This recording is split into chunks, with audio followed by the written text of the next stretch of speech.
हरे कृष्णा कृष्ण कृष्ण हरे हरे, हरे रामा राम राम हरे हरे, हरे कृष्णा कृष्ण कृष्ण हरे हरे, हरे Ram Ram Ram Hare Hare. Simply learn शास्त्रोक्त कृष्ण गौरदास में आप सभी को स्वागत है। आज हम श्रीमद् भागवत गीता के तृतीय अध्याय कर्म योग के बारे में चर्चा करने वाले हैं।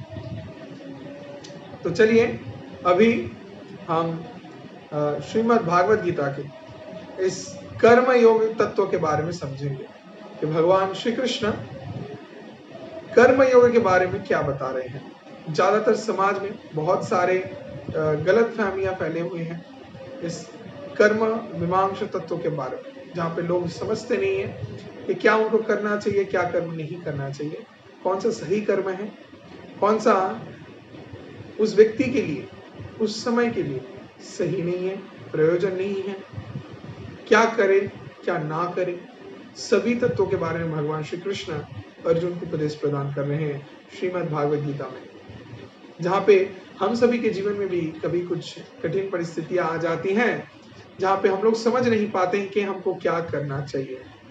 हम लोग हो जाते हैं किंग कर्तव्य विमूढ़। वैसे ही अर्जुन ऐसे परिस्थिति में पहुंचे जहाँ पे वो समझ नहीं पा रहे थे क्या उनको करना चाहिए, क्या उनके लिए सही है क्या गलत है। तो तब उन्होंने उपदृष्टा और अनुमंता गुरु के रूप से भगवान श्री कृष्ण को ग्रहण किया, और भगवान श्री कृष्ण की कृपा से अर्जुन जान पाए कि उनके लिए आदर्श श्रेष्ठ कौन सा कर्म है।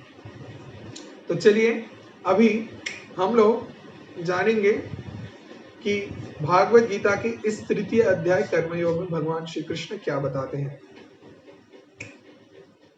तो अभी हम लोग प्रवेश करेंगे श्रीमद् भागवत गीता के इस अध्याय में। सबसे पहले हम लोग मंगलाचरण करेंगे और उसके बाद हम लोग जानेंगे कि कृष्ण अर्जुन के अंदर जो संवाद चल रहा था द्वितीय अध्याय में हमने दिखा है। अभी तृतीय अध्याय में भगवान श्री कृष्ण कर्म मीमांसा के बारे में, कर्म योग में क्या बता रहे हैं। तो चलिए शुरू करते हैं। पहले हम लोग हरि नाम कीर्तन करेंगे, जय राधा माधव कीर्तन करेंगे, और उसके बाद हम लोग मंगलाचरण से शुरुआत करेंगे आज के हमारे इस भागवत गीता की यात्रा को। जय राधा माधव कुंज विहारी, जय राधा माधव जय कुंज विहारी, जय गोपी जनावल्लभ जय गिरिवरोधारी, जय गिरिवरोधारी, जय गोपी जनवल्लभ जय गिरिवरोधारी, जय गिरिवरोधारी, जय यशोदानंदना जय व्रज जनरंजना, जय व्रज जनरंजना, जय यशोदानंदना जय व्रज जनरंजना, जय व्रज जनरंजना, जय यमुना तीरवनचारी, जय कुंज बिहारी, जय यमुना तीरवनचारी, जय कुंज बिहारी, जय यमुना तीरवनचारी,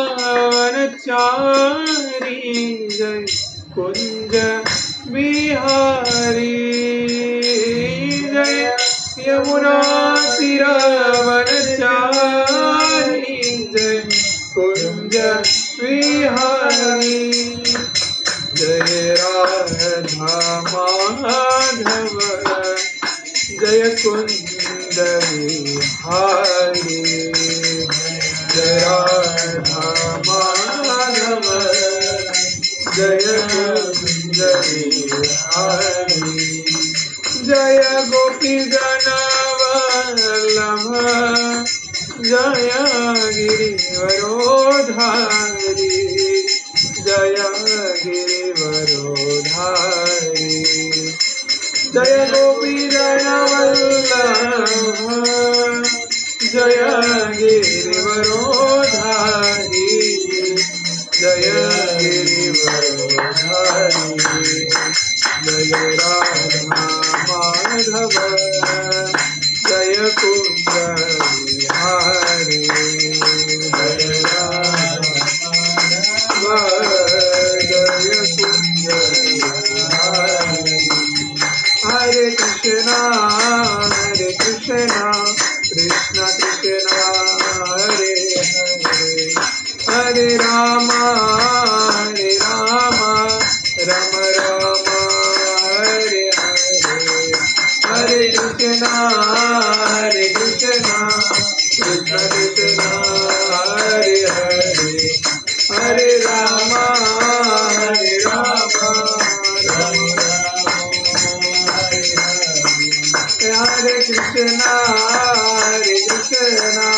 कृष्ण कृष्ण हरे हरे हरे राम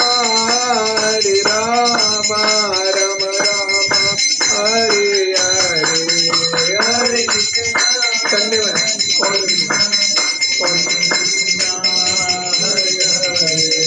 हरे राम राम राम ओ हरे कृष्ण कृष्ण कृष्ण हरे हरे हरे राम राम राम हरे हरे हरे कृष्ण कृष्ण कृष्ण हरे हरे हरे राम जय राधा माधव सुंदर राधा माधव सुंदर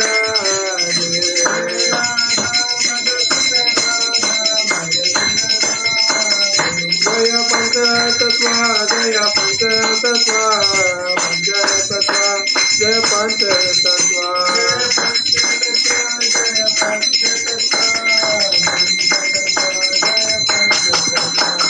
जय जय प्रभुपाद प्रभुपाद प्रभुपाद जय प्रभुपाद जय प्रभुपाद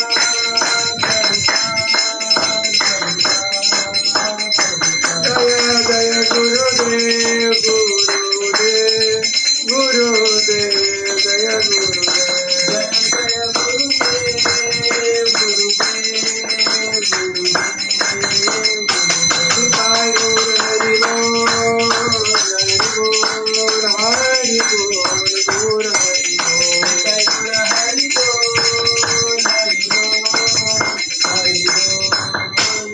बोल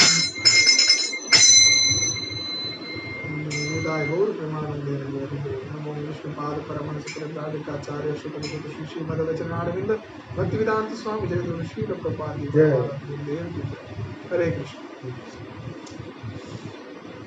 ओम अज्ञानतिमिरान्धस्य ज्ञानाञ्जनशलाकया चक्षुरुन्मीलितं येन तस्मै श्रीगुरवे नमः श्रीचैतन्यमनोभीष्टं स्थापितं येन भूतले स्वयं रूपकदा मह्यं ददाति शुभदान्तिकम् वन्देऽहं श्रीगुरु श्रीयुतपदकमलं श्रीगुरुन् वैष्णवांश्च श्रीरूपं साग्रजातसागररघुनाथान्वितं त्वं सजीवं स्वादयित स्वावधूतपरिजनसहितं श्रीकृष्णचैतन्यदेवं श्री राधा कृष्णपादान् सागरललिता श्रीविशाखान्वितांश्च हे कृष्ण करुणा सिन्धु दीनबन्धु जगत्पते गोपेश गोपिकान्त राधाकान्त नमस्तुते तप्त कांचन गौरांगी श्री राधे वृंदावनेश्वरी विश्वभानुसुते देवी प्रणमामि हरिप्रिये रजनीलांचन निवासाय नित्याय परमात्मने वरभद्र सुभद्राभ्यां जगन्नाथाय ते नमः जय श्री कृष्ण चैतन्य प्रभु नित्यानंद श्री अद्वैत गदाधर शिवासादि गौर भक्तवृंद हरे कृष्णा कृष्ण कृष्ण हरे हरे हरे राम राम राम हरे हरे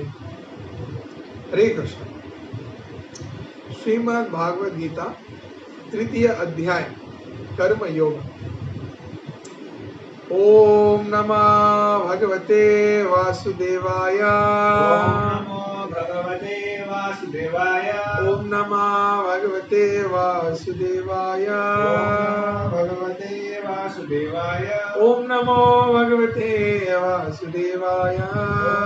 भगवते वासुदेवाय। नारायणं नमस्कृतं नरं चैव नरोत्तमं देवीं सरस्वतीं व्यासं ततो जयमुदीरये नष्टप्राय सुभद्रेषु नित्यं भागवत सेवया भगवती उत्तमं श्लोके भगवतीर्भवति नष्टि कृष्णाय वासुदेवाय देवकीनंदनाय च नंदगोपकुमाराय गोविंदाय नमो नमः। हरे कृष्ण। तो चलिए प्रवेश करते हैं श्रीमद् भागवत गीता के तृतीय अध्याय में। तो हम चाहते हैं कि जो भक्त लोग अभी भी हमसे जुड़े नहीं हैं तो सबको अनुरोध है जल्द से जल्द आप लोग जुड़ जाएं, क्योंकि हम अभी शुरुआत करने वाले हैं तृतीय अध्याय कर्मयोग का। तो आप लोग और भी जितने भी हमारे संडे ग्रुप के मेंबर्स हैं तो उन लोगों को भी इन्फॉर्म कर दीजिए और सभी को जोड़ लीजिए जल्द से जल्द, कि शुरुआत से ही सब क्लास को कर पाए और इस कर्मयोग के बारे में जान पाए। ठीक है, तो श्रीमद् भागवत गीता आप सभी को लिए और उसमें कर्मयोग देखिए। तो कर्मयोग में संपूर्ण भगवान श्री कृष्ण क्या बता रहे हैं इसके बारे में हम आप सभी को संक्षिप्त रूप में पहले थोड़ा बता देते हैं, उसके बाद विस्तारित रूप से श्लोक से हम लोग स्टार्ट करेंगे। तो ये जो कर्मयोग है यहाँ पे भगवान श्री कृष्ण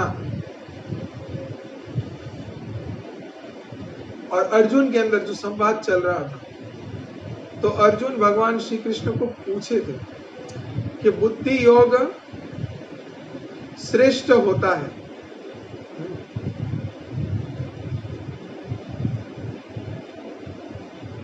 तो अगर बुद्धि योग श्रेष्ठ होता है तो इस बुद्धि योग के श्रेष्ठतम जो कार्य है वो हमको करना चाहिए।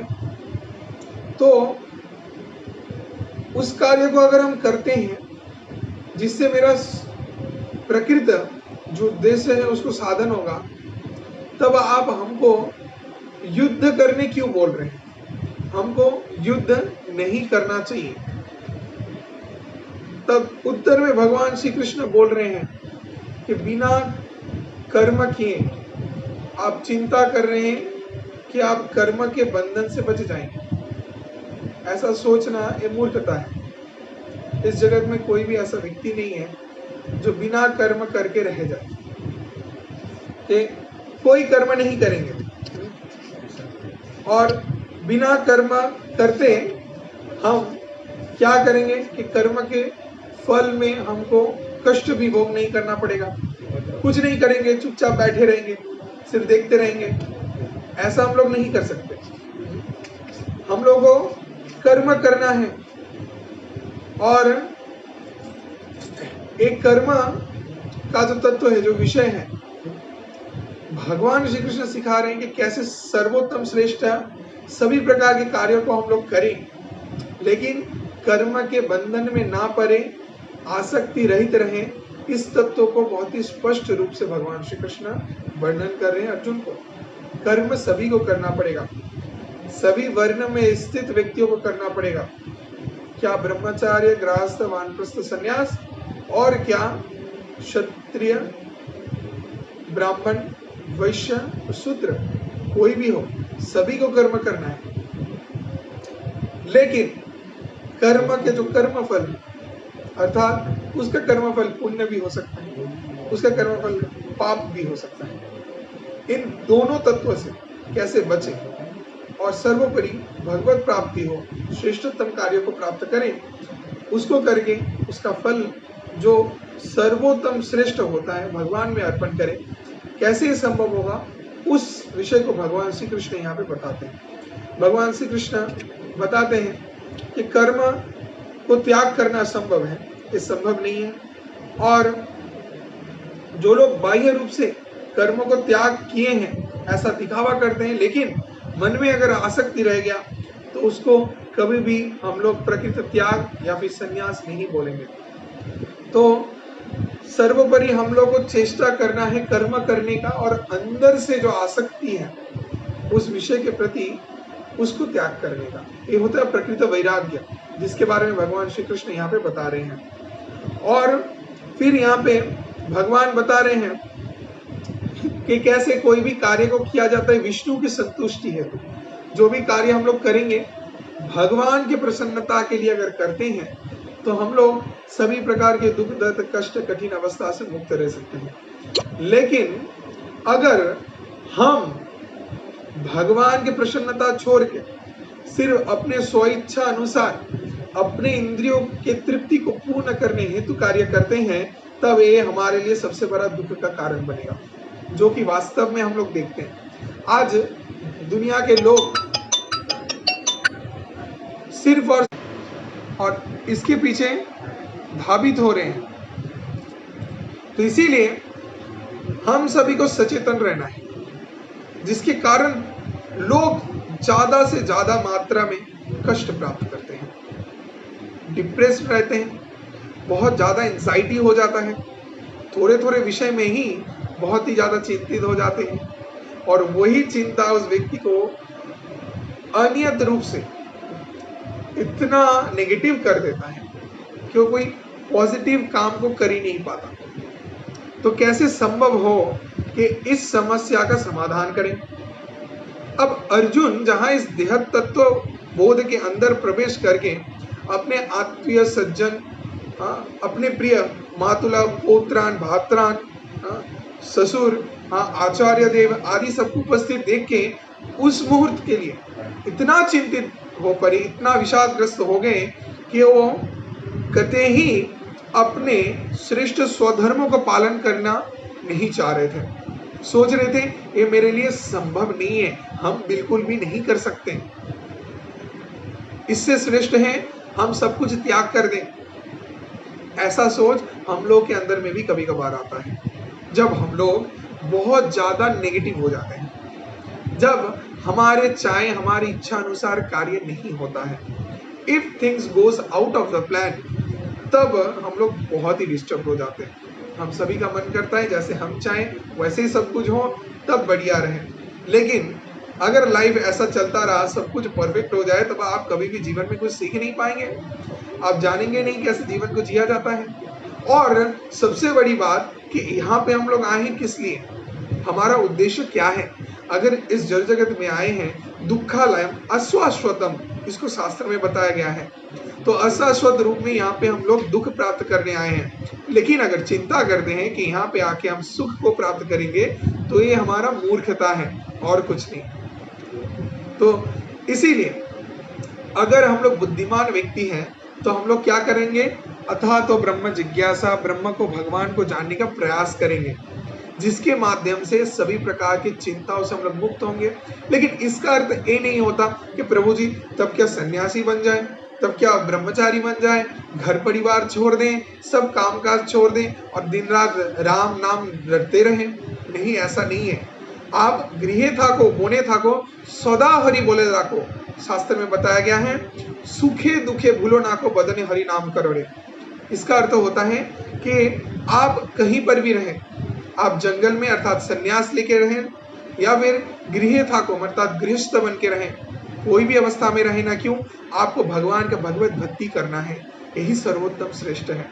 कभी भी कृष्ण को मत बोलो, सुखे दुखे भूलो ना को बदने हरि नाम करोड़े। कभी सुख में भी भगवान को नहीं भूलना है, दुख में भी नहीं बोल रहा है।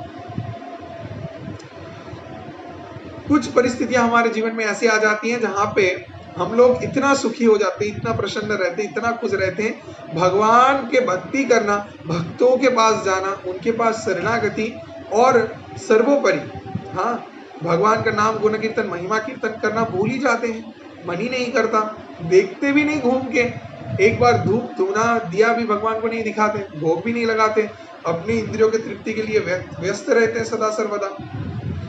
लेकिन जब हम लोग भगवान के संतुष्टि विधान के लिए कोई कार्य करेंगे, कृष्ण के संतुष्टि हेतु कोई कार्य को करेंगे, तभी निश्चित रूप से ही हम लोग प्रसन्न हो पाएंगे, अन्यथा नहीं होंगे। अन्यथा जो भी कार्य करेंगे वो सुख रहेगा, सुख होके भी वो मेरे दुख का कारण बनेगा। तो हमको समझना है कि कर्म करना है, लेकिन कर्म कि भोक्ता कौन है, भगवान है, हम लोग नहीं है। लेकिन हम लोग क्या गारंटेड ले लेते हैं कि जो कार्य हम कर रहे हैं भोक्ता खुद हम हैं और कुछ होगा, हम जैसा करेंगे वैसा ही सब कुछ होता।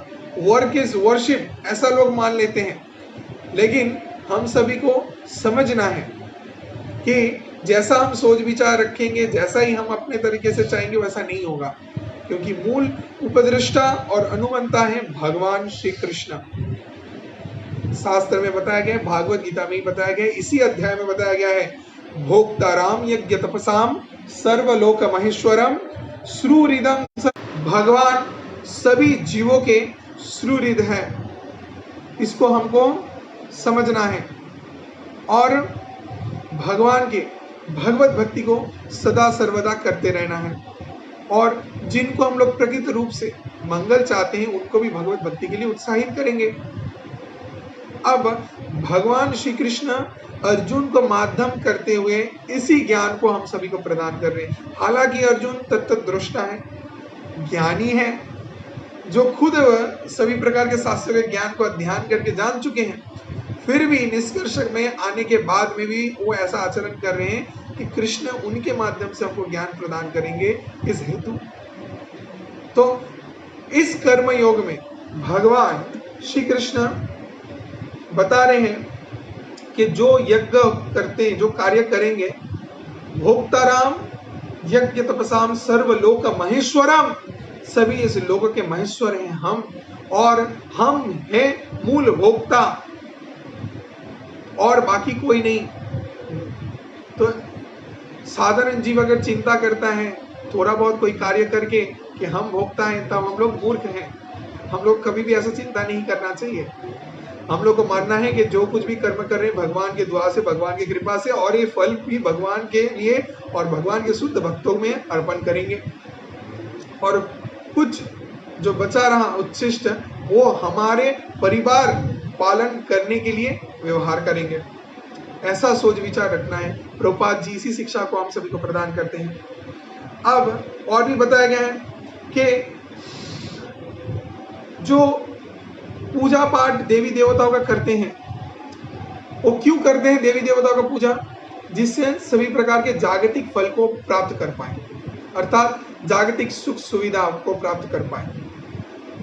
जैसे धनन देहि, जनन देहि, यशो देहि, त्रिशो रहे, बुद्धि देहि, यश देहि, ये सब हमको प्रदान कीजिए।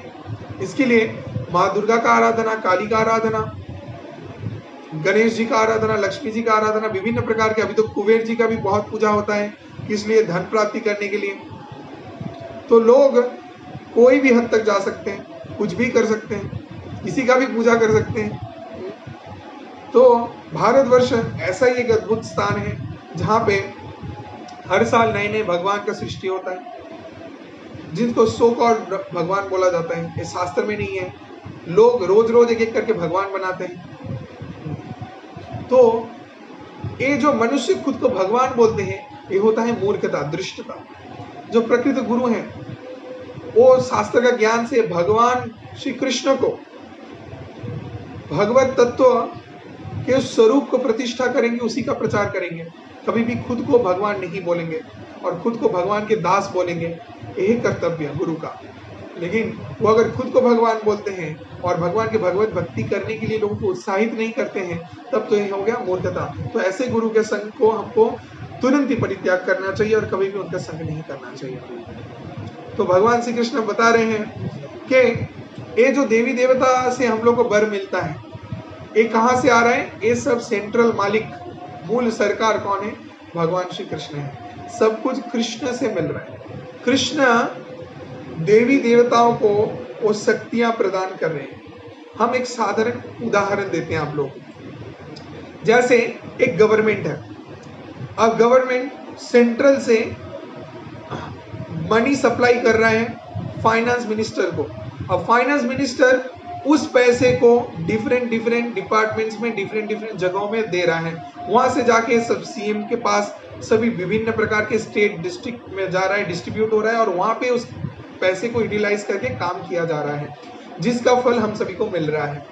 अब अगर हमको कोई सुविधा चाहिए, हम डायरेक्ट हमारे पीएम को नहीं बोलेंगे, एक कहाँ को जाएगा? पहले जिनके पास हमारा हाथ है, जिनको बोल के काम बनेगा, अर्थात जो हमारे एमएलए कोई रहा, उसके ऊपर का कोई व्यक्ति रहा, फिर जो सीएम है उनको बोलेंगे, जिससे हमारा समस्या का समाधान हो। तो वैसे ही व्यक्ति क्या करता है, जब उसको धन चाहिए तो उसके लिए वो लक्ष्मी का पूजा करता है, कुबेर का पूजा करता है, और कुबेर जी उसको वो सुख सुविधा प्रदान कर रहे हैं। लेकिन कुबेर जी को कहां से मिल रहा है? कुबेर जी का मालिक है वो कौन है? ईश्वरः परम कृष्ण सच्चिदानंद विग्रह अनादिरादि गोविंद सर्व कारण कारणम। सभी कारणों के मूल कारण परम ब्रह्म भगवान श्री कृष्ण है, जो कि उस दिव्य विषयों को सभी देवी देवताओं को प्रदान कर रहे हैं, और जिनसे जाके हम लोग इस सभी जागतिक सुख सुविधाओं को प्राप्त करके देवी देवताओं के पीछे दौड़ रहे हैं। जहां पे हमको पुत्र चाहिए, अच्छा संतान चाहिए, जिसके लिए विभिन्न प्रकार के यज्ञ करते हैं, और सुख समृद्धि के लिए गणेश लक्ष्मी का पूजा कर रहे हैं, कहीं पे माँ शीतला का पूजा कर रहे हैं, विश्वकर्मा का पूजा कर रहे हैं, कार्तिक का पूजा कर रहे हैं अच्छे संतान के लिए।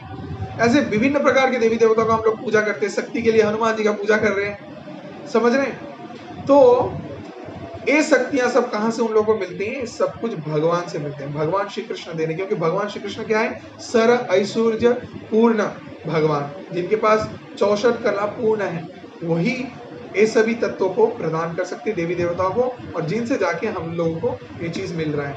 लेकिन जो बुद्धिमान व्यक्ति है वो कभी भी पेड़ के पत्ते में, फल में, फूल में पानी नहीं डालेगा, वो पेड़ के मूल में, जड़ में पानी डालेगा, जिससे जाके पूरा पेड़ पुष्ट हो जाए, और सभी शाखाओं में, प्रशाखाओं से पेड़ के पत्तों में, फल में, फूल में चारों तरफ पुष्टि पहुंच जाएगा। तो इसीलिए जो व्यक्ति बुद्धिमान होता है, श्रद्धावान लभते ज्ञानम, जो श्रद्धावान व्यक्ति है, जिनके अंदर प्रकृत ज्ञान है, वो मूल में, रूट में जाएगा, वहां पे पूजा करेगा। अर्थात यस्मिन तुष्टे जगत तुष्टः, शास्त्र में बताया गया है, भगवान श्री कृष्ण के प्रसन्नता हेतु अगर कोई भी कार्य को किया जाए तो उससे सभी प्रकार के देवी देवताएं प्रसन्न हो जाते हैं। तो आपको अलग से दुर्गा, काली, शिव, इसका उसका 33 करोड़ देवी देवताओं का पूजा करने का प्रयोजन नहीं है, क्योंकि अकेला ईश्वर कृष्णो आर सौभे भित्तो, एकमात्र ईश्वर भगवान श्री कृष्ण है, और कृष्ण के पूजा करने से ही सभी देवी देवताएं संतुष्ट हो जाते हैं। अब इस तत्व के बारे में भी भगवान श्री कृष्ण यहाँ पे बता रहे हैं, किसको? अर्जुन को। फिर भगवान बता रहे हैं, जो भगवान के लिए आहार विषय को प्रदान करता है, प्रदान करके उसको भोजन करता है प्रसाद के रूप से, इसी को श्रेष्ठ माना गया है, और जो इसको नहीं करता है वो एक चोर है। अर्थात भोक्ताराम यज्ञ तपसाम बोला गया है कि भगवान वो परम भोक्ता है। तो परम भोक्ता अर्थात भगवान के दिए हुए वस्तु अगर हम लोग भगवान को ना अर्पण करके खुद खाते हैं, खुद लेते हैं, तब इसको चोरी बोला गया है। सोचिए, आपका सामान आपको ना बोले कोई व्यक्ति लेके गया, आपको नहीं दिया, तो इसका अर्थ क्या हुआ? वो व्यक्ति आपके सामान को चोरी किया है। तो ऐसे ही हम भगवान के दिए हुए कुछ भी विषय जो हमको अपने जीवन में मिले हैं, अगर भगवान को ना अर्पण करके ग्रहण करते हैं, तब उसको चोरी माना जाता है। तो उस चोरी करने का फल को हमको भोग किया जाएगा। अर्थात इसका अर्थ ऐसा होता है, भगवान को बिना भोग अर्पण किए हुए कोई भी खाना हम लोग खाएंगे तो जिस मात्रा में खाएंगे उतना मात्रा ही पाप को हम लोग ग्रास कर रहे हैं। हरि बोल। तो सचेतन रहे, और पाप को अनजाने में ही अनंत रूप से हम लोग कितना पाप कर रहे हैं, जाने अनजाने में। और कुछ तो हमारे पूर्व जन्म के अपरारब्ध, कूटम बीजम, कितना कुछ पाप है, जो पाप का फल हमको ऑलरेडी भोग करना पड़ रहा है। और जानबूझ के हम लोग क्यों पाप करें? हम सभी को जो कुछ भी ग्रहण करना है, पहले भगवान को अर्पण करना है, और उसके बाद उसको प्रसाद के रूप से ग्रहण करना है। फिर भगवान बता रहे हैं कि ऐसे ही अगर हम कर्म करेंगे भगवान के संतुष्टि हेतु, तब इस इंद्रिय के भोग का जो वासना है उसको हम लोग नियंत्रण कर सकते हैं, और इसके माध्यम से हाँ, हम लोग को जो दुख दर्द कष्ट मिल रहा है इस जगत में, उससे भी हम लोग मुक्त हो सकते हैं। तो बहुत सारे श्रेष्ठ विषय के बारे में भगवान इस अध्याय में बताए हैं। अब इसके बारे में भी भगवान और बताएं कि समाज में श्रेष्ठ व्यक्ति वर्ग जो है वो भगवत भक्ति के सेवा मूलक कार्य में नियोजित रहते हैं और जनसाधारण को शिक्षा देते हैं। किस चीज का शिक्षा देते हैं? भगवत भक्ति करने का शिक्षा, कि क्यों हम सभी को भगवत भक्ति करना चाहिए, उससे सभी का कल्याण साधन होगा। और भगवान इस भागवत गीता के तृतीय अध्याय कर्म योग में बता रहे हैं कि सभी का कर्म कर्तव्य जो है उसको पालन करना चाहिए। कभी भी अपने स्वधर्म को बिना किए हाँ भागना नहीं है। बहुत लोग अपने रिस्पॉन्सिबिलिटी से भागते हैं, ऐसा नहीं करना चाहिए। हमारा जो काम है, हमारा जो रिस्पॉन्सिबिलिटीज है, वो हमको यथार्थ रूप से पालन करना है, कभी भी छोड़ के भागना नहीं है। जैसे अर्जुन भाग जा रहे हैं, तो अर्जुन को भगवान बता रहे हैं स्वधर्म निधनम से या पराधर्म भयावह, जो आपका स्वधर्म है वो करो, पराधर्म मत करने जाओ।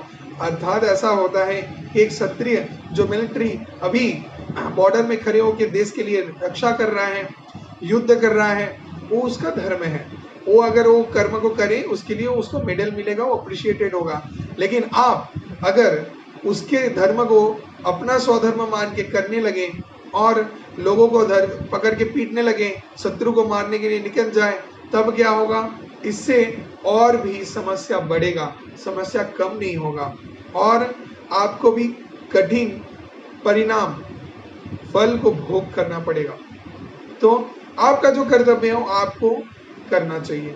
आपको दूसरे का स्वधर्म को लेके पड़े नहीं रहना है, ना उसको लेके चिंतित रहना है। लेकिन वास्तविक जीवन में हमारा कैसा चलता है? हम लोग हमारे आधा से ज्यादा जीवन सिर्फ और सिर्फ दूसरे के बारे में चिंता करके गवा देते हैं। अगर हम अपने बारे में, उस विषय के बारे में चिंता करें कि कैसे हम खुद को और भी डेवलप कर पाएं, और भी अच्छा कर पाएं, और भी पॉलिश कर पाएं, तब निश्चित रूप से हम लोग ज्यादा से ज्यादा खुश रहेंगे, चिंता मुक्त रहेंगे और हमारा कार्य भी बहुत अच्छे से चलता रहेगा। हम लोग always, all the time trying to put our entire effort to compare ourselves with others, and trying to find out faults in others. तो ऐसा अगर करते रहेंगे कभी भी हम लोग जीवन में सीख नहीं पाएंगे। तो अगर सही ढंग में हम लोग को अच्छा कुछ सीखना है तो तब we have to stop comparing ourselves with others. हम लोगों को दूसरे के साथ खुद को कंपेयर करना बंद करना है और अपने स्वधर्म को सही ढंग से करना है। हम पढ़ाई लिखाई नहीं करेंगे तो हमको खराब मार्क्स मिलेगा। हम कम मार्क्स मिला है, अभी कंपेयर कर रहे हैं कि बहुत जन तो फेल किए, बहुत जन गलत किए, अरे जो एकदम फेल किया है उससे तो हमको 2 मार्क्स ज्यादा मिला है। ऐसा कंपैरिजन करेंगे तो लाइफ में कभी भी आगे नहीं बढ़ पाएंगे। तो अर्जुन का जैसा परिस्थिति है, अर्जुन शोकग्रस्त होके गांडीव को त्याग कर दिए। अर्जुन चिंता कर रहे हैं कि अभी अर्जुन वन में चले जाएंगे, संन्यास लेंगे, भिक्षावृत्ति करेंगे। तो भगवान बोल रहे हैं ये तुम्हारा धर्म नहीं है। तुम क्षत्रिय होने के नाते तुम्हारा स्वधर्म है युद्ध करना, और अगर तुम युद्ध ना करके चिंता कर रहे हो कि भिक्षावृत्ति संन्यास करना, तो ये सही नहीं होगा। अब संन्यास प्रकृत रूप से क्या है, किसको संन्यास बोला गया है, इसको भी समझो। संन्यास का अर्थ होता है जो हृदय से आसक्तियों को त्याग करना। बाह्यिक रूप से आप दिखा रहे हैं कि आप कठिन तपस्या कर रहे हैं, लेकिन अंदर से अगर वो आसक्ति रह गया तब तो नहीं चलेगा। तो भगवान बहुत सुंदर तरीके से इस अध्याय में बता रहे हैं। तो इस अध्याय में प्रवेश करेंगे हम संक्षिप्त रूप में, थोड़ा आप लोगों को और बता देते हैं इस अध्याय में क्या बताया गया है। तो फिर अर्जुन भगवान श्री कृष्ण को एक प्रश्न करते हैं कि क्यों इंसान पाप में लिप्त होता है। तब इंसान क्यों पाप करता है? तब तो उसको पाप नहीं करना चाहिए। अगर अपना स्वधर्म कर रहा है, अगर अपने दिए हुए सही कार्य को करता है, तब उसके अंदर तो कोई पाप प्रवृत्ति आना ही नहीं चाहिए। तो कैसे उसके अंदर पाप प्रवृत्तियां आती हैं? तो इसके बारे में भी भगवान श्री कृष्ण इसका कारण सब कुछ इस कर्म योग तृतीय अध्याय में बताएंगे, जो कि बाद में हम डिटेल्स में आप लोगों को बताएंगे जब इसके अंदर प्रवेश करेंगे। और भगवान बता रहे हैं कि कैसे भक्ति योग का अनुशीलन करने के मात्र से ही हम लोग दुर्जय शत्रु काम वासना को विनष्ट कर सकते हैं और अपने अंदर शुद्ध चेतना को लाभ कर सकते हैं। हरे कृष्णा। तो इस संक्षिप्त रूप में इस कर्म योग तृतीय अध्याय के बारे में हम आप लोगों को वर्णन किए। तो अभी चलिए प्रवेश करते हैं कर्म योग में। तो मेरे बाद आप सभी बोलिए। All of the Sunday class members, rising journalists, सभी बोलिए मेरे बाद। ओम नमो भगवते वासुदेवाय। ओम नमो भगवते वासुदेवाय। ओम नमो भगवते वासुदेवाय। ओम नमो भगवते वासुदेवाय। ओम नमो भगवते वासुदेवाय। ओम नमो भगवते वासुदेवाय। हरे कृष्ण। श्रीमद् भागवत गीता के तृतीय अध्याय कर्मयोग का पहला श्लोक। अर्जुन उवाच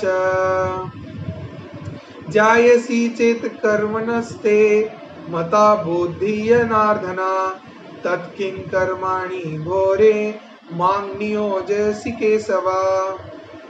अर्जुन बोले, हे जनार्दन, हे केशव। यहाँ पे कृष्ण को दो नाम से संबोधित किया जा रहा है। इस सब को बहुत अच्छे से ध्यान देंगे आप लोग और नोट करते रहेंगे कि भगवान श्री कृष्ण को कौन से अध्याय में किस नाम से पुकारा गया है और उसका अर्थ क्या है।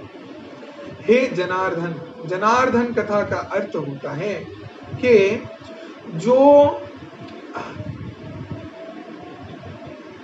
सभी जन साधारण मनुष्यों के प्राण हैं, धन है, भगवान श्री कृष्ण।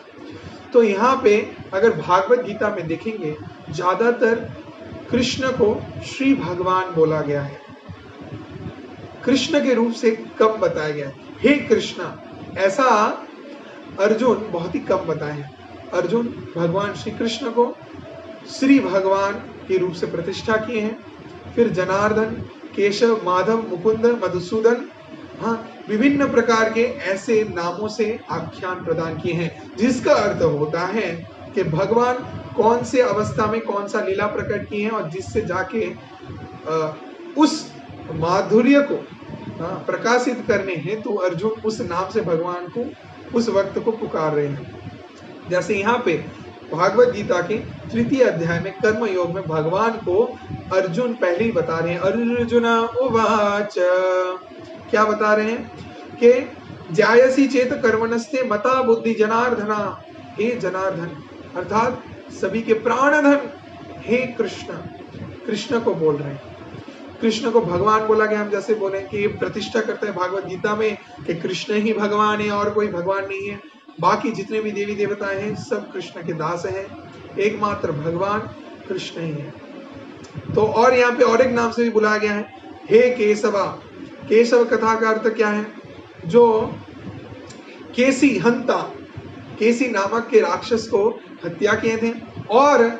और एक कारण भी कृष्ण को केशव बोला जाता है। कृष्ण के केस जो हैं, बाल जो हैं, कुंगराले, मोर मुकुट वाले, कुंगराली लट वाले, तेरा चंदा सा मुखरा दिखाए जा। तो भगवान श्री कृष्ण के कुंगराले केश, इसके लिए भगवान श्री कृष्ण को केशव बोला जाता है। तो यहाँ पे दो नाम बताए गए हैं, हे जनार्दन, हे केशव। क्या है कि अगर आप बताते हैं कि कर्म अपेक्षा भक्ति के बारे में जो कुछ भी कार्य संबंधित रहते हैं उसको अगर हम करते हैं, जो बुद्धि सबसे श्रेयतम है, श्रेष्ठ है, तो आप क्यों हमको इस भयानक युद्ध में युद्ध करने के लिए प्ररोचित कर रहे हैं, अर्थात हमको इंस्पायर कर रहे हैं, इंस्टिक्ट करते हैं, हमको बुद्धि दे रहे हैं कि युद्ध करने के लिए। तो हम समझ नहीं पा रहे हैं। आप बोल रहे हैं हमको भगवत भक्ति सर्वोत्तम श्रेष्ठ है, जो द्वितीय अध्याय में भगवान श्री कृष्ण स्पष्ट रूप से सांख्य योग में वर्णन कर रहे हैं। और 72 नंबर श्लोक में भी हम लोग जानते हैं कि स्थित प्रज्ञ व्यक्ति का कैसा आचरण होता है और कैसे हम लोग को स्थित प्रज्ञ होना है, जो सुख दुख में सभी प्रकार के परिस्थितियों में सही रहे और कभी भी उसके माध्यम में प्रभावित ना हो जाए, अर्थात जहां पे शीतोष्ण सुख दुखदा अगमापाइनो नित्यस्तांग स्थिति तक्ष भारता द्वितीय अध्याय में भगवान श्री कृष्ण बता रहे हैं, जैसे हमारे जीवन में सुख आता है, दुख आता है, ठीक शीत और उष्ण अर्थात ग्रीष्म गर्मी का समय आता है, शीत अर्थात ठंडी का मौसम आता है, एक अवस्था तक रहता है फिर चले जाता है। वैसे ही हमारे जीवन में सुख भी आएंगे, दुख भी आएंगे, एक घड़ी तक रहेंगे, उसके बाद फिर चले जाएंगे। तो इसमें हम लोगों को प्रभावित नहीं होना चाहिए। अब हम लोग कैसे प्रभावित नहीं होंगे, उसका सूत्र भगवान बता रहे हैं कि हम सभी को स्थित प्रज्ञ होना है। अब स्थित प्रज्ञ कथा का अर्थ जो सुख दुख में प्रभावित ना हो। तो स्थित प्रज्ञ व्यक्ति तभी हो जाता है जब वो भगवत भक्ति के मार्ग में अधिष्ठित होता है। तो हे कृष्ण, अगर आप बोल रहे हैं हमको स्थित प्रज्ञ होना चाहिए, सुख दुख में समदिग्न बना, एकदम उद्वेग नहीं करना चाहिए, समान न्यूट्रल रहना चाहिए, तो हमको भगवत भक्ति करना है। तो अगर हम भगवत भक्ति करेंगे तो हमको युद्ध करने के लिए क्यों प्ररोचित कर रहे हैं? तब तो हमको युद्ध नहीं करना चाहिए। अगर भक्ति करते हैं तो हमको भक्ति करना चाहिए, हमको तो युद्ध नहीं करना चाहिए। ऐसा भी हमारे मन में भी प्रश्न आता है, प्रभु जी अगर भगवान का भक्ति करते हैं तो भगवान का राम नाम तो पूरा दिन रटना चाहिए, और उसके बदले क्यों ऑफिस में जाएं, क्यों दौड़ भाग करें, क्यों पैसा इनकम करें, क्यों खाने के लिए सोचें? अरे कृष्ण नाम लेंगे तो खाने के लिए सोचना ही नहीं पड़ेगा, कृष्ण ही खाना जुगाड़ कर देंगे। बहुत लोग बोलते हैं, बहुत लोग समाज में बोलते हैं, देखिएगा आपको भी बोलेंगे, अरे तुम हरे राम हरे कृष्णा करता है, हरे राम हरे कृष्णा जप करता है, कृष्ण क्या खाना घर में भेज देंगे, कृष्ण का खाना खिला देंगे, खाना क्या चले आएगा? काम नहीं करोगे, कर्म नहीं करोगे तो कोई भी नहीं देखेगा, कुछ खाना नहीं आएगा। खुद को मेहनत करना है तो मेहनत, कर्म ही धर्म है, कर्म ही ईश्वर है। और वो मंदिर में जाके इतना क्लास करके कोई फायदा नहीं है, ऐसे बहुत लोग बोलते हैं। लेकिन उनको समझाना है क्या कि जो भगवान परम ब्रह्म है वो सभी जीवों के हृदय में बैठे हुए हैं, सभी के बारे में चिंता कर रहे हैं, और कर्म तो हमको करना है जो कि भगवान खुद बोले हैं, और साथ ही साथ भगवान की भगवत भक्ति को भी करना है, उसका भी उपदेश भगवान श्री कृष्ण ही प्रदान किए हैं। लेकिन इसका अर्थ नहीं है कि भगवान हम लोग को आहार नहीं प्रदान करेंगे। जो भगवान का भगवत भक्ति करता है भगवान उसके लिए भी खाना देते हैं, और जो भगवत भक्ति नहीं करता है उसके लिए भी भगवान खाना भेजते हैं। जो हाथी अफ्रीका के जंगल में रहते हैं, जिनको आप नहीं देखते हैं, उनके लिए भी आहार भगवान श्री कृष्ण ही भेज दे रहे हैं। भगवान की कृपा से उनको कोई कमी नहीं है, वो मर नहीं जा रहे भूखे से। और एक हाथी अगर कोई रखता है तो जानता है कि एक महीने में कितने लाख रुपए उसके पीछे खर्च होता है। तो ऐसे कितने हजार हाथियां रहते हैं जिनके आहार के बारे में आपको चिंता नहीं करना पड़ेगा, उनके लिए भगवान चिंता कर रहे हैं। तो अगर आप भगवत भक्ति करते हैं तो सही में आपको चिंता नहीं करने का है, आपका आहार भगवान चिंता करेंगे, आपके लिए भगवान आहार जुगाड़ कर देंगे। लेकिन कर्म भी आपको करना है, क्यों करना है उसके बारे में भी भगवान बताएं। तो इसके बारे में विस्तारित रूप से इस भागवत गीता के 3य अध्याय में कर्मयोग में हम लोग जानेंगे। तो यहाँ पे अर्जुन बहुत ही सुंदर एक इंपॉर्टेंट क्वेश्चन किए कि अगर भक्ति करेंगे, स्थित प्रज्ञ होंगे तो युद्ध क्यों करेंगे? युद्ध तो हमको तब नहीं करना चाहिए। तो अब चलिए भगवान बताएंगे। अब अर्जुन दूसरा भी और एक प्रश्न रखे कि क्या बताएं। देखिए 2 नंबर श्लोक में जाइए कि यहाँ पे बता रहे हैं कि तुम एक ऐसे बात को बता रहे हो, अर्थात भगवान श्री कृष्ण को वर्णन कर रहे हैं, ऐसा अर्जुन व्यक्त कर रहे हैं कि आप जो बोल रहे हैं कि घोरतर युद्ध में हमको लिप्त होना चाहिए, तो आप जो वाक्य प्रदान कर रहे हैं ये मेरे बुद्धि को विभ्रांत कर रहा है, हमको कंफ्यूज कर दे रहा है कि आप एक तरफ बोल रहे हैं आप स्वधर्मों का आपको करना है, दूसरा आप बोल रहे हैं आपको स्थित प्रज्ञ व्यक्ति होना है। तो हम करें तो क्या करें? इससे मेरा बुद्धि विभ्रांत हो रहा है, तो दया करके निश्चित रूप से बोलिए मुझे कि कौन सा कार्य मेरे लिए श्रेयकर है, मेरे लिए श्रेष्ठ है, क्योंकि हम किंग कर्तव्य विमूढ़ में हैं, हम तो आपके पास सरेंडर हो गए हैं। आप बताइए कौन सा सही में हमको करना चाहिए। आप बोले ये भी तुमको करना है, वो भी तुमको करना है, लेकिन कौन सा सबसे ज्यादा इंपॉर्टेंट है जो मुझे अभी करना है, वो भगवान बता रहे। अब तीसरे श्लोक में चले आए, 3 नंबर श्लोक। भगवान श्री कृष्ण बोल रहे, श्री भगवान वाचो लोकेस्मिन् दिविता निष्ठा पुरा प्रोक्ता मया नघा ज्ञान योगेन सांख्यानां कर्म योगेन योगिनाम। भगवान बता रहे हैं, परमेश्वर भगवान बोले, श्री भगवान वाच। देखिए यहाँ पर भी बोला गया श्री भगवान वाच, भगवान के रूप से किसको बताया जा रहे हैं? कृष्ण को। ये प्रतिष्ठा करता है कि कृष्ण ही परम ब्रह्म भगवान है। क्या बता रहे हैं कि हे निष्पाप अर्जुन, हे निष्पाप अर्जुन, हम तुमको पहले व्याख्या कर चुके हैं कि 2 प्रकार के व्यक्ति आत्म उपलब्धि करने के लिए प्रयासी रहता है, प्रयास करता है समझने का। लेकिन कुछ लोग, कुछ दार्शनिक अविद्या के कारण वो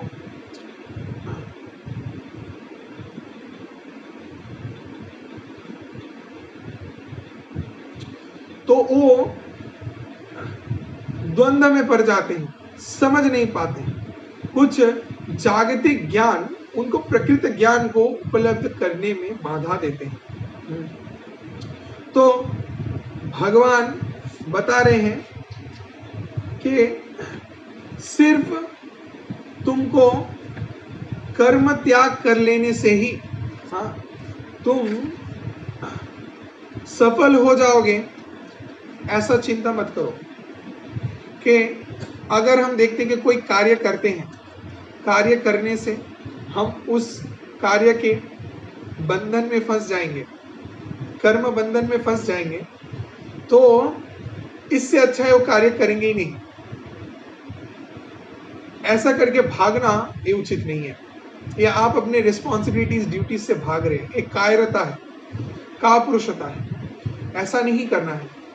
भगवान श्री कृष्ण बता रहे हैं कि हे अर्जुन, केवल कर्म त्याग करके सफल होना बहुत ही कठिन है, और जोर करके आप अपनी इच्छा अनुसार कर्म को त्याग नहीं कर सकते। इस दुनिया में कोई भी ऐसा व्यक्ति नहीं है जो कर्म को त्याग करके रहेगा।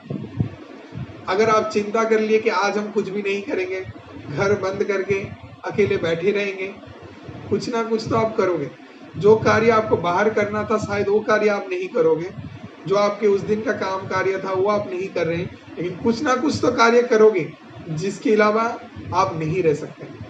तो हम लोग जीव इस जड़ जगत में आसक्त भी रहेंगे और कर्म कुछ ना कुछ करते ही रहेंगे, आपका बुद्धि स्थिर नहीं रहे। तो भगवान यहाँ पे बता रहे इसीलिए कि जोर करके आप सोच रहे कि आप कर्मों को त्याग करेंगे, इससे जाके आप बच जाएंगे, ऐसा नहीं होने वाला, ये माया है। हाँ, तो कर्म बंधन से मुक्त होना बहुत ही कठिन है और ये नहीं हो सकते आप। भगवान इसको भी स्पष्ट कर दे रहे हैं। तो जोर करके कर्मों को त्याग करना असंभव है। रोहित ठाकुर। और बताया गया है कि माया के 3 गुण हैं, 3 गुण माया के हैं, जो क्या है, जीव को असहाय रूप से कर्म करने के लिए बाध्य कर देता है। तो इसी कारण कर्म ना करके कोई कुछ क्षण तक भी नहीं रह सकता, सबको कर्म करना। अब जैसे क्या 3 गुण जो बताया गया, सत्व गुण, रजोगुण, तमोगुण, 3 गुण के बारे में। तो एक गुण हम लोग को परिचालित कर रहा है, जिसके माध्यम से हम लोग नियंत्रित हो रहे हैं। तो ये हम लोगों को काम करवा रहा है। जैसे हम उदाहरण दे रहे हैं, जब आपके अंदर सत्व गुण का मात्रा ज्यादा रहेगा तब आप प्रयास करेंगे प्रभु जी का क्लासेस करते हैं, थोड़ा हरे कृष्णा हरे रामा ज़्यादा से ज़्यादा जप करते हैं, भगवान के मंदिर में जाते हैं, भगवान का पूजा पाठ करते हैं, ब्राह्मण वैष्णवों को दान ध्यान करते हैं, अच्छे पुण्य कर्मों को करते हैं, ये सब अच्छे अच्छे चेतनाएं, शास्त्र को अध्ययन करते हैं, ऐसे अच्छे चेतनाएं आपके अंदर रहेंगे। जब राजसिक गुण बहुत ज़्यादा बढ़ जाएगा तो आप ज़्यादा से ज़्यादा मात्रा में शो अप करने के लिए प्रयास करेंगे, पैशनेट बहुत ज़्यादा हो जाएंगे अपने काम को लेके। और जब तामसिक गुण बढ़ जाएगा तो ज़्यादा से ज़्यादा आप सोना चाहेंगे, सोना अर्थात निद्रा, ज़्यादा से ज़्यादा टाइम स्लीपिंग में गवाएंगे। और क्या करेंगे, तामसिक गुण, तामसिक विचार रखेंगे, ज़्यादा मसालेदार खाना खाएंगे, सड़ा हुआ गला हुआ खाना खाएंगे, फिर दारू पीना, नशा करना, ये सब तमोगुण का प्रभाव है। लोग डिप्रेस्ड हो जाते हैं। आलस्य, प्रमाद बहुत ज़्यादा में व्यक्ति के अंदर दिखेगा। और तामसिक गुण में आता है आलस्य, बहुत ज़्यादा अलस हो जाएंगे, जो कार्य अभी करना है वो 3 दिन बाद करेंगे। तो ये सब गुण प्रोमिनेंट हो जाते हैं, जिससे आप समझ सकते हैं कि अभी तम गुण का प्रभाव ज़्यादा चल रहा है। तो जब तम गुण का ज़्यादा प्रभाव चलेगा, आप ज़्यादा क्लासेस अटेंड नहीं करोगे, कृष्ण कथा सुनने में मन नहीं लगेगा, हरे राम हरे कृष्ण नहीं करोगे, क्योंकि तमगुण का नेगेटिव प्रभाव को करना नहीं देगा कोई भी पॉजिटिव कार्य। और संसार में भी द्वंद्व समस्या लगे रहेंगे। जब रजोगुण का प्रभाव ज्यादा रहेगा उसका फल आएगा, जो सत्व गुण का प्रभाव ज्यादा रहेगा तो तब ज्यादा से ज्यादा भगवत भक्ति के कार्य को करेंगे। ठीक है, तो ऐसा नहीं कि आप बिना कुछ किए रहोगे, कुछ ना कुछ करोगे, लेकिन वो माया जो 3 गुण है वो आपको नियंत्रित करेगा, परिचालित करेगा। शास्त्र में ऐसा बताया गया है कि हम लोग कठपुतलियां हैं जो कि इस माया के गुण के नियंत्रण में नाच रहे हैं। और इस माया जो त्रिगुण त्रैगुण्य विषया वेदा नित्यगुण्य भवार्जुना नित्य नित्य सत्तस्तो निर्योगक्षेम आत्मवान। कौन है? भगवान परम नियंत्रण है, जो सब कुछ को नियंत्रण कर रहे हैं। तो उनके चरण में स्थित ये 3 माया हम लोग को नियंत्रित कर रही हैं। तो अगर हम भगवान के चरण में बैठ जाएं तब माया हमको नियंत्रित कर पाएगी, तो हम 3 माया के गुणों के परे हो सकते हैं, जो कि कौन है? भगवान। भगवान इस माया को सृष्टि किए, इस माया के अधीन रह के भी भगवान कभी भी माया के वशीभूत नहीं होते, माया के अंदर आके भी माया के द्वारा परिचालित नहीं होते। लेकिन हम बद्ध जीव जब तक भगवान के धाम में थे, सुखी थे, खुश थे, लेकिन अपने स्वेच्छा के कारण डिस्को डांस करने यहाँ पे आए, और यहाँ पे आके अब माया हम लोग ऐसा नचा रही है कि माया के हाथ से हम लोग नाचने लगे। तो होरी है प्रपंच पोरिया अगति होइए उपाय ना देखी यार। तो अगति रो गति तुम्हारे कोरिनुसार कि अभी इस प्रपंच में पढ़ के कोई गति रास्ता मेरे को नहीं दिख रहा है कि कैसे बचे, लेकिन एकमात्र रास्ता तो आप ही है। ये हम जानते हैं कि आपकी कृपा से ही इस भव समुद्र से, इस भवाटवी से हम बच सकते हैं। तो अभी 1 से 5 में भगवान समझा रहे, जोर जबरदस्ती करके हम लोग कभी भी कर्म को त्याग नहीं कर सकते। अभी चले जाएं 6 नंबर श्लोक में। अब 6 से 8 में भगवान और भी इस चीज को विस्तारित रूप से बता रहे हैं। क्या बता रहे हैं? कि कर्मेंद्रिया संयम या आस्ते मनसा स्मरण बता रहे हैं कि कोई मूढ़ व्यक्ति यदि अपने कर्मेंद्रिय को बाह्य रूप से दमन करने का प्रयास करे, लेकिन मन में रूप रस इंद्रिय सुख के बारे में चिंता स्मरण करते रहे, तो उसको मिथ्याचारी भंड बोला जाएगा। तो हम लोग सिर्फ बाहर से दिखावा करने से नहीं चलेगा, अंदर में हम लोग को त्याग करके रखना है, अंदर से वैराग्य करना पड़ेगा। तो भगवान के प्रति जो निष्ठा है वो अंतर से रहना चाहिए, और बाहर लोग विचार करना चाहिए हम लोग को। तो क्या बताया गया है कि प्रकृत त्याग वैराग्य हृदय से करना पड़ेगा, सिर्फ बाहर से दिखावा करने से नहीं होता। तो आज के समाज में, दुनिया में ज्यादातर लोग हम लोग को ऐसा ही मिलते हैं जो आचरण नहीं करते हैं, प्रचार करते हैं, जो प्रचार करते हैं लेकिन आचरण नहीं करते हैं, ये सब चीज। आचार करेने के वो ना करे प्रचार, प्रचार करेने के वो ना करे आचार। तो महाप्रभु बताए हैं आचार प्रचार दोनों कार्य को ही हम लोग को करना पड़ेगा। तो इसीलिए क्या है, हम लोगों को मिथ्याचारी नहीं होना है, सही में हृदय से पवित्रता शुद्धता रख के भगवान के भगवत भक्ति को करना है और मन से आसक्ति को त्याग करना है। अगर मन से चला गया, बाहर से अगर आप कोई जागतिक आसक्ति वाले विषय को स्पर्श भी करते हैं, लेकिन ये आपके मन के ऊपर प्रभाव नहीं फेंकेगा। एक छोटा सा स्टोरी बताते हैं। एक दिन दो साधु व्यक्ति जा रहा था रास्ते से। अब उसमें से एक दुराचारी व्यक्ति भी था। अब वो एक साधु व्यक्ति को परीक्षा करने के लिए साधु बन के आया था और उस साधु के साथ चल रहा था। तो इतने में वो देखा कि बीच नदी में एक माता पानी में डूब जा रही है और बहुत ही कठिन परिस्थिति के अंदर है, जोर जोर से चिल्ला रही है बचाओ बचाओ करके। तब ये साधु व्यक्ति तुरंत दौड़ा और उसके साथ और एक जन जो था वो भी दौड़ने लगा। तो दोनों गए उस स्थान में और उस माता को जो व्यक्ति साधु नहीं था उसने गोदी में उठाया, जो साधु के वेश में था, हालांकि बाह्यिक रूप से भी वो साधु ही दिखने में लग रहा था। तो वो उस माता को गोदी में उठा के लेके चल रहा था और उनको फिर नाव में तट पे जाके छोड़ दिया।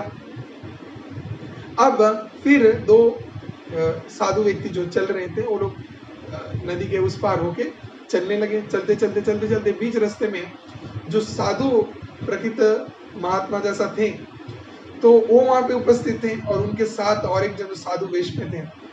तो जो साधु वाले व्यक्ति थे उन्होंने बोला क्या रे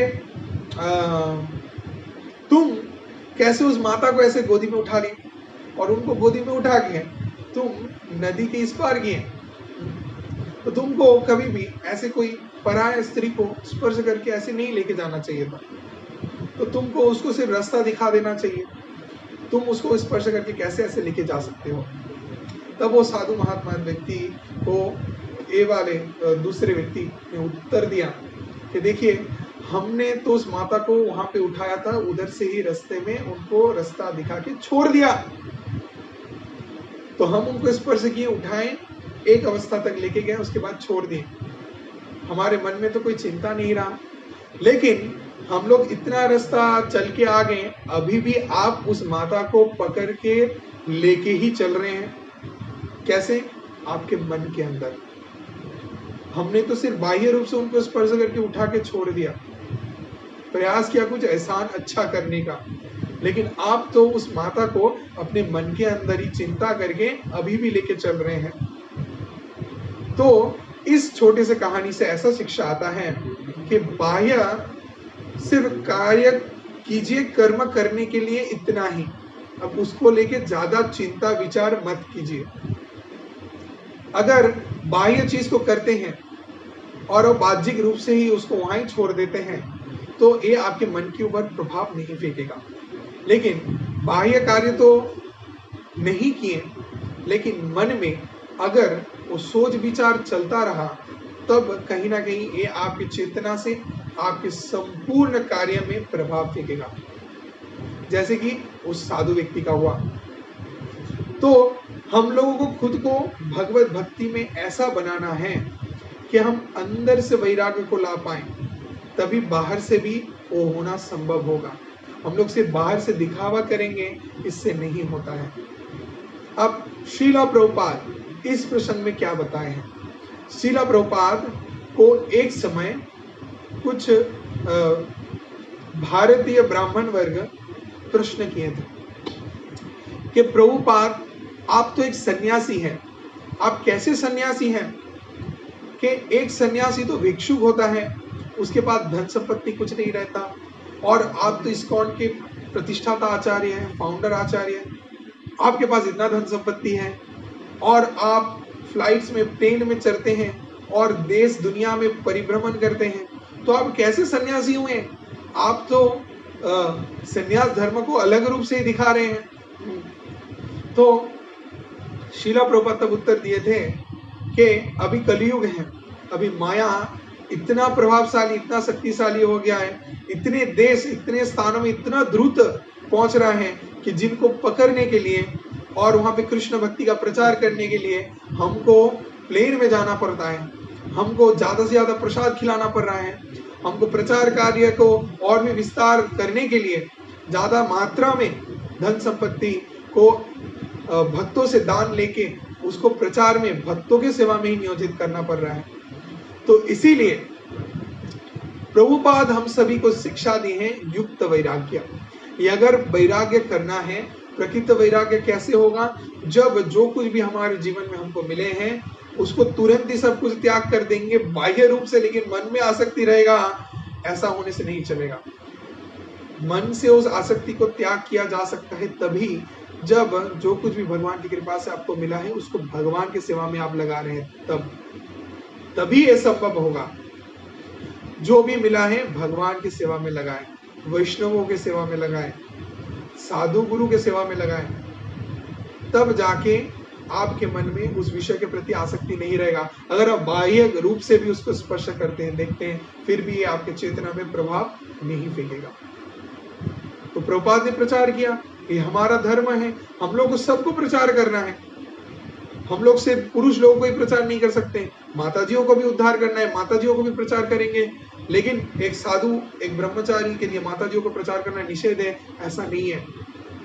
अगर आप मन में कोई चेतना बुरा ना रखें, आप सिर्फ और सिर्फ प्रचार कृष्ण की सेवा के लिए उसको नियुक्त कर रहे हैं, उनको भगवत भक्ति का प्रचार करने जा रहे हैं, तब ये आपके लिए कोई भी बाधा का कारण नहीं बनेगा, आसक्ति का कारण नहीं बनेगा। लेकिन इसी को ही अगर आप अपनी इंद्रिय भोग वृत्ति के बारे में चिंता करते हैं, उनके बाह्यिक दृष्टि से, दुष्ट बुद्धि से देखते हैं और अपने इंद्रिय को तृप्त करने के लिए चिंता करते हैं, तब जाके ये आपके लिए दुख का कारण बन जाएगा, आसक्ति का कारण बन जाएगा।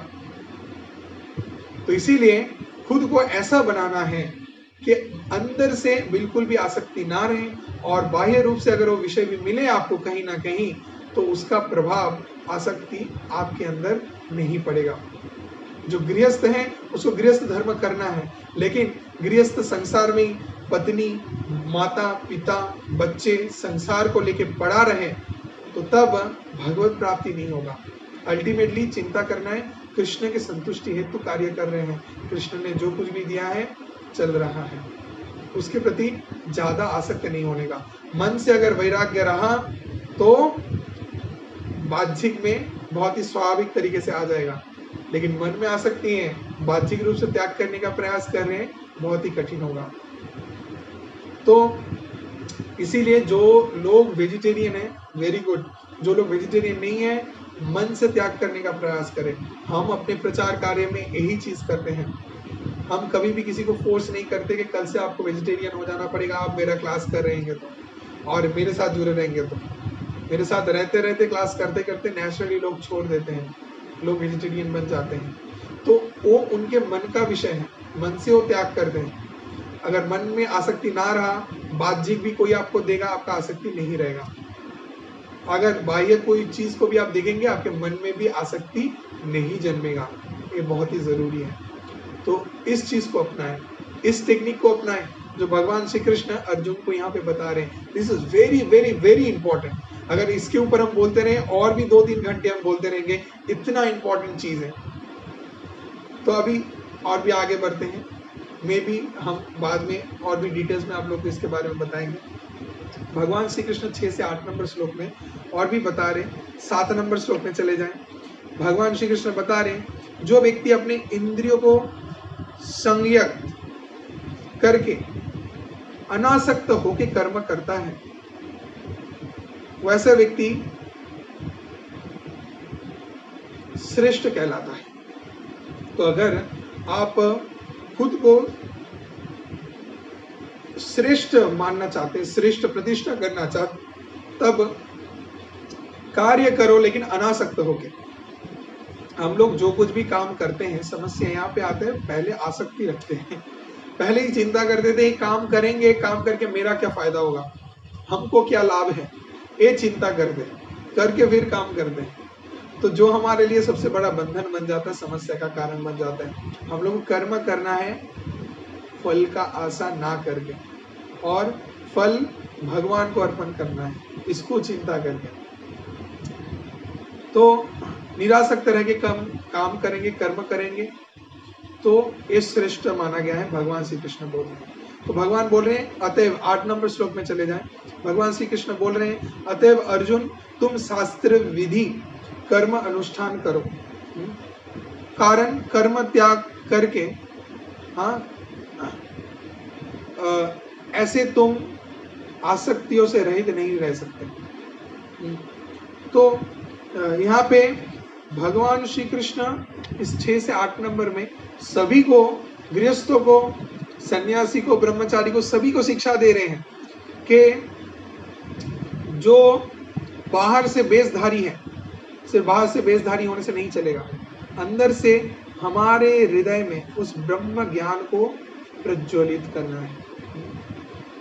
तो हम लोग को समझना है कि मन में जो इंद्रिय भोग है, नाना प्रकार के जल्पना कल्पना आदि चलते रहते हैं, इस इंद्रिय के वेग को नियंत्रित करने के लिए हम लोगों को भगवान श्री कृष्ण के प्रति, भगवान के शुद्ध वैष्णव भक्तों के प्रति शरणागति लाना है, जिससे ये बहुत ही अच्छे से संभव होगा। अब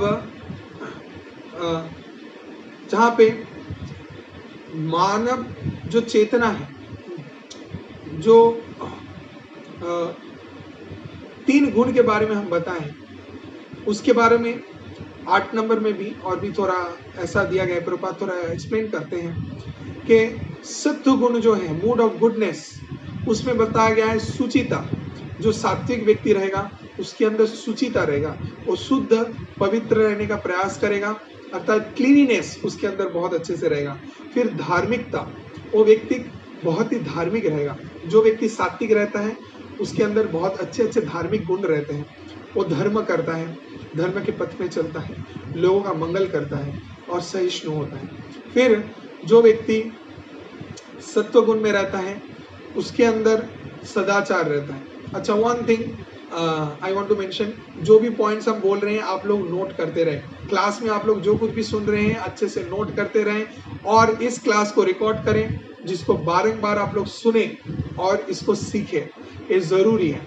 ठीक है, तो जो भी पॉइंट्स हम बता रहे हैं, द मूड ऑफ गुडनेस, सत्व गुण में जो व्यक्ति रहता है उसके अंदर क्या क्या गुण रहते हैं, आप खुद भी अपने तरफ से चेक कर सकते हैं कि आप कौन से मूड में हैं। आप क्या सत्व गुण में हैं, मूड ऑफ गुडनेस में हैं? अगर आप हैं तो आपके अंदर रहेगा सुचिता।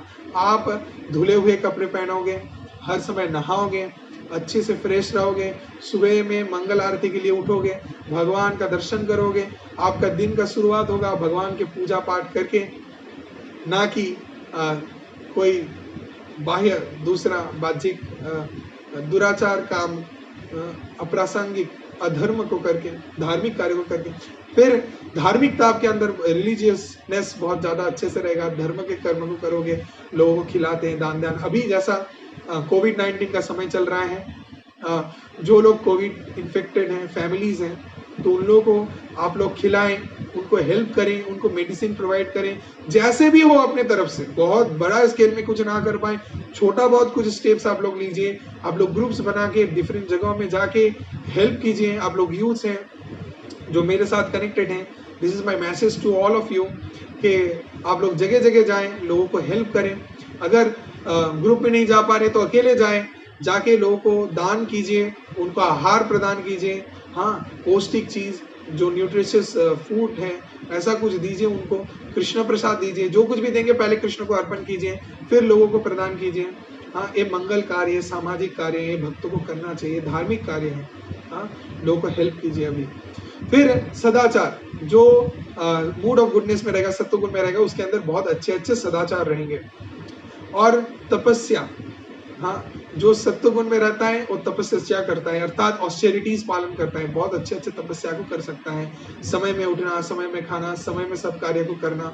हाँ, और कुछ कठिनाइयों को अपने जीवन में चैलेंजेस लेगा, हाँ, कुछ चैलेंजेस अपने लाइफ में लेगा, तपस्या।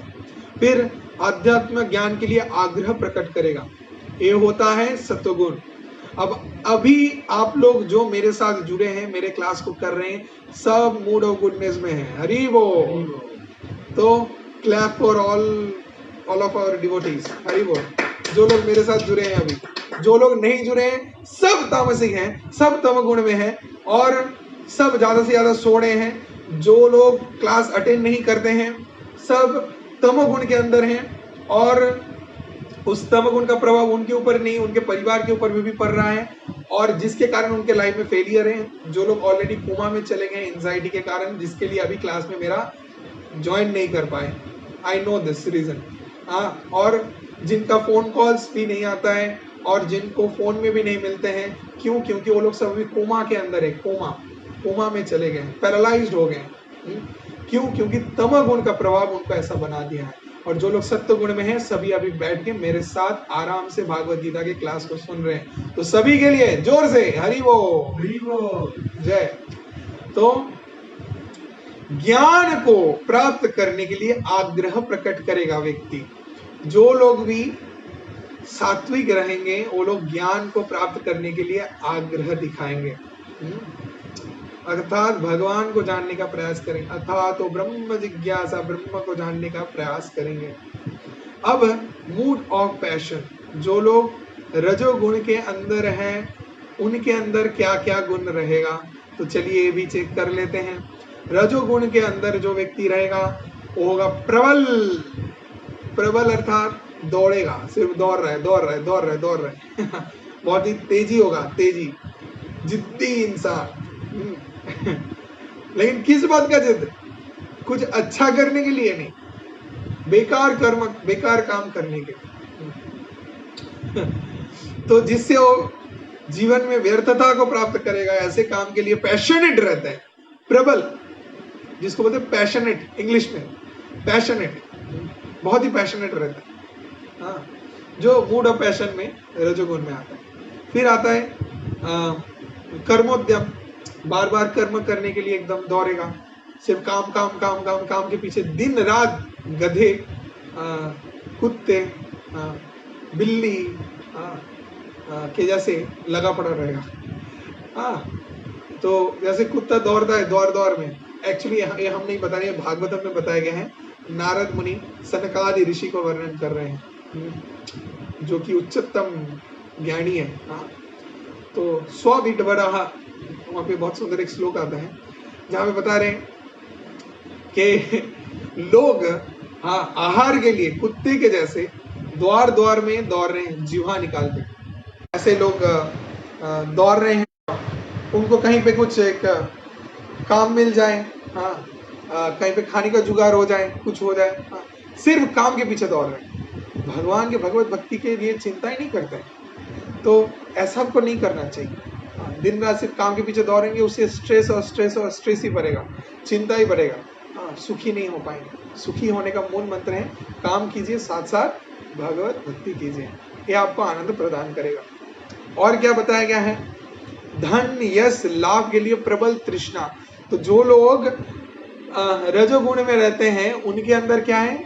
धन संपत्ति प्राप्त करने के लिए, और भी पैसा वाला बनेंगे, और भी रिच बनेंगे, मुकेश अंबानी बनेंगे, धीरूभाई अंबानी बनेंगे, ये करेंगे वो करेंगे, ऐसा सोच विचार रखते हैं। तो पॉपुलर होने के लिए पॉपुलैरिटी के पीछे दौड़ते हैं, पैसा वाला होने के लिए पैसे के पीछे दौड़ते हैं। ये सब गुण, तृष्णा, बहुत तृष्णार्थ रहते हैं सब चीज के लिए। हालांकि तृष्णार्थ हम लोग को रहना चाहिए भगवत भक्ति के लिए, भक्तों के चरण को आश्रित होने के लिए, भगवान की कृष्ण कथा को सुनने के लिए तृष्णार्थ रहना है। प्रभु जी कब को क्लास देंगे, कब आपसे कृष्ण कथा सुनेंगे, कृष्ण कथा सुन के मेरे हृदय का प्यास बुझ गया, ऐसा तृष्णा रहना चाहिए हम सभी को। ऐसा चेतना बहुत ज्यादा उनके अंदर रह जाता है। और बताया गया कि भोगासक्ति, बहुत ज्यादा में भोग आसक्ति करने का लालसा रहता है जो राजसिक व्यक्ति रहते हैं। और बताया गया तमगुण, तामसिक, जो सभी व्यक्ति तमगुण के अंदर में रहते हैं उनके अंदर क्या रहता है? अज्ञानता, अज्ञान रहेंगे, बुद्धि नहीं रहेगा, क्या करना चाहिए क्या नहीं करना चाहिए, अज्ञानी। ज्यादातर ऐसे ही लोग मिलते हैं, तामसिक व्यक्ति। हाँ, कोई ज्ञान नहीं है, सही। फिर आलस्य, जो हम पहले ही बोल चुके, बहुत ज्यादा मात्रा में आलस रहेंगे, एक काम 10 दिन बात करेंगे, बहुत ही लेजी रहेंगे। हाँ। फिर जो आद्यमहीनता, अर्थात लेस इंथुसियाज्म, क्या लेस इंथुसियाज्म, इंथुसियास्टिक नहीं रहेंगे। उत्साह, हाँ देखते हैं, ओके करेंगे, उत्साह एकदम कम है। और मोहाच्छन्य रहते हैं, कंफ्यूज रहते हैं, एकदम इल्यूशन के अंदर रहते हैं, हर समय कंफ्यूज रहते, समझ नहीं पाते क्या करना है क्या नहीं करना है, क्या करना चाहिए क्या नहीं करना चाहिए, ऐसा। और क्या, नेशासक्ति, दारू पिएंगे, बीड़ी पिएंगे, सिगरेट पिएंगे, ये सब करेंगे। और शरीर नेशासक्त होके रहेंगे। और क्या है, अपवित्रता रहेगा, अपवित्र रहेंगे, नहाएंगे नहीं, गंदे रहेंगे, 3 दिन बाद नहाएंगे, ऐसा करके रहते हैं। ऐसे बहुत लोग हैं समाज में, तो ये लोग सब तामसिक व्यक्ति है। तो ये 3 गुण आप लोग देख सकते हैं लोगों के अंदर, समाज में सभी के अंदर, सात्विक, राजसिक, तामसिक। तो इसके प्रभाव से व्यक्ति प्रभावित होता है। अब विस्तारित रूप से के यज्ञार्थ कर्मणों ने करना है, हाँ, वो सब भगवान के संतुष्टि हेतु करने से हम लोग जड़ बंधन से मुक्त हो सकते हैं। ये उपाय है, कैसे हम लोग जड़ बंधन से मुक्त हों, उसके उपाय के बारे में भगवान 9 से 12 नंबर श्लोक में बताएंगे। अब ये 9 नंबर श्लोक से हम लोग नेक्स्ट क्लास में शुरुआत करेंगे। तो 9 नंबर श्लोक में इस कर्म योग में भगवान श्री कृष्ण बताएंगे कि कैसे भगवान की संतुष्टि हेतु कोई भी कार्य अगर हम लोग करते हैं तो हम लोग उस कर्म के बंधन से कैसे बहुत सरल तरीके से बच सकते हैं। तो सभी को बहुत धन्यवाद मेरे साथ जुड़े रहने के लिए। अभी अगर आप लोग का कोई प्रश्न रहा, तुरंत ही हमको लिख के भेज सकते हैं। विद इन 5 मिनट्स हम आपके प्रश्न का उत्तर दे देंगे। किसी का कोई भी प्रश्न है, हमको तुरंत अभी लिख के भेजिए। जय श्रीमद् भागवत गीता की, कृष्ण अर्जुन संवाद की, जगत गुरु शील प्रभुपाद की, परमाराध्य गुरुदेव की जय। किसी का कोई प्रश्न है, अगर प्रश्न है तो लिख के भेजिए।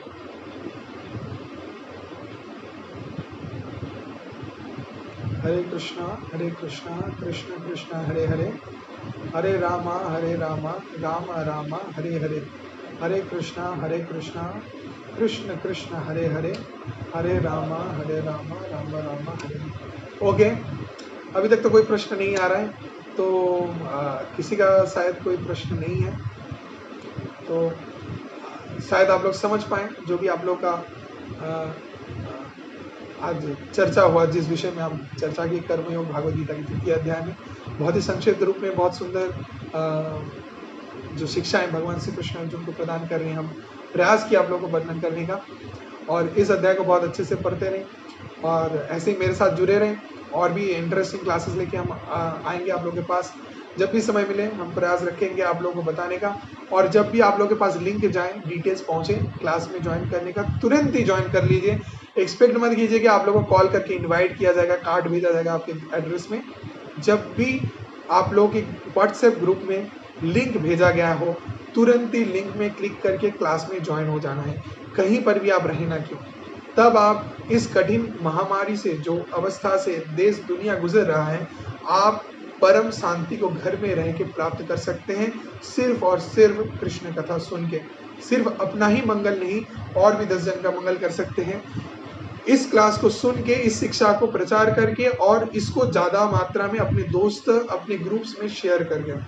तो बाकियों को, सभी को इंस्पायर कीजिए, ज्यादा से ज्यादा कृष्ण कथा को सुनते रहें, लोगों को उत्साहित करते रहें। सभी को बहुत धन्यवाद मेरे साथ जुड़े रहने के लिए। जगत गुरु श्रील प्रभुपाद की जय, परमाराध्य गुरुदेव की जय। इसके बाद जो नेक्स्ट आप लोग का सेशन होगा, स्पेशल सेमिनार होगा, और एक इंटरेस्टिंग चीज, श्रीमद् भागवतम शुरू होने जा रहा है।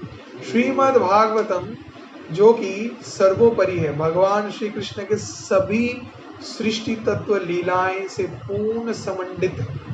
कैसे भगवान श्री कृष्ण आते हैं, सभी लीलाओं को करते हैं और अंतिम में अपने धराधाम में प्रकट हो जाते हैं और कैसे भक्तों को परम आनंद को प्रदान करते हैं। श्रीमद् भागवतम 1 से लेके पूरे 12 स्कंद तक हम संपूर्ण वर्णन करेंगे श्रीमद् भागवतम, बहुत ही इंटरेस्टिंग वे में, जहाँ पे धारावाहिक मात्रा में अगर करते हैं तो शायद ही आप लोग उतना इंटरेस्ट नहीं रख पाएंगे, क्योंकि वो बहुत कठिन तपस्या है जिससे वो सिद्ध किया जा सकता है।